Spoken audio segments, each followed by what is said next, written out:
ಮಾಡ್ತಾ ಇದ್ದಾರೆ ಸಿಐಡಿಗಳು. ಇದಕ್ಕೆ ನೋಡ್ರಿ, ಕೆಲವಷ್ಟು ತನಿಖೆ ಆಗ್ತಾ ಇದೆ. ಅದು ನನ್ನ ಮತಕ್ಷೇತ್ರದಲ್ಲಿ ಕೂಡ ಆಗಿದೆ ಅನ್ನೋದು ನನ್ನ ಗಮನಕ್ಕೆ ಬಂದಿದೆ. ನಾನೇ ಖುದ್ದಾಗಿ ಮಾನ್ಯ ಕೃಷಿ ಸಚಿವರಿಗೆ ಪತ್ರ ಬರೆದಿದ್ದೀನಿ. ಈ ರೀತಿ ಮುಧೋಳದಲ್ಲಿ ಕೂಡ ಆಗಿದೆ, ಹಲವಾರು ಕಡೆ ಆಗಿದೆ.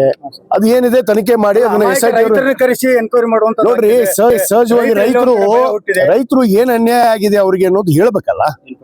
ಇನ್ಫಾರ್ಮೇಶನ್ ಗ್ಯಾದರ್ ಮಾಡೋದಕ್ಕೆ ಅದನ್ನ ಮಾಡ್ತಾರೆ. ಅದು ಸಹಜವಾಗಿ ಪೊಲೀಸ್ ಪ್ರಕ್ರಿಯೆ, SIT ಅವರ ಪ್ರಕ್ರಿಯೆಗಳು ಮಾಡ್ತಾ ಇದ್ದಾರೆ ಸಿಐಡಿಗಳು. ಇದಕ್ಕೆ ನೋಡ್ರಿ, ಕೆಲವಷ್ಟು ತನಿಖೆ ಆಗ್ತಾ ಇದೆ. ಅದು ನನ್ನ ಮತಕ್ಷೇತ್ರದಲ್ಲಿ ಕೂಡ ಆಗಿದೆ ಅನ್ನೋದು ನನ್ನ ಗಮನಕ್ಕೆ ಬಂದಿದೆ. ನಾನೇ ಖುದ್ದಾಗಿ ಮಾನ್ಯ ಕೃಷಿ ಸಚಿವರಿಗೆ ಪತ್ರ ಬರೆದಿದ್ದೀನಿ.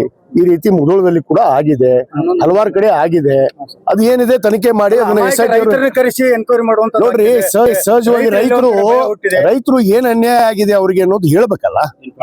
ಇನ್ಫಾರ್ಮೇಶನ್ ಗ್ಯಾದರ್ ಮಾಡೋದಕ್ಕೆ ಅದನ್ನ ಮಾಡ್ತಾರೆ. ಅದು ಸಹಜವಾಗಿ ಪೊಲೀಸ್ ಪ್ರಕ್ರಿಯೆ, SIT ಅವರ ಪ್ರಕ್ರಿಯೆಗಳು.